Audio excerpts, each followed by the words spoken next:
In this video, I will show you how to restore Google Keep Notes. First, open the Google Keep app on your phone or PC. Now, go ahead and create a new note.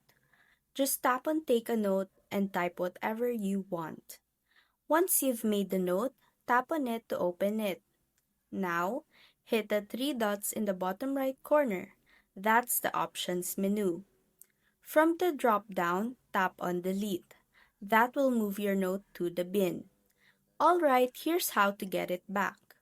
Go to the menu on the left and tap on Bin or Trash depending on your device. Quick tip: notes in the bin are permanently deleted after 7 days, so don't wait too long. Now, find the note you just deleted. Open it and tap on Restore. And that's how to restore Google Keep Notes.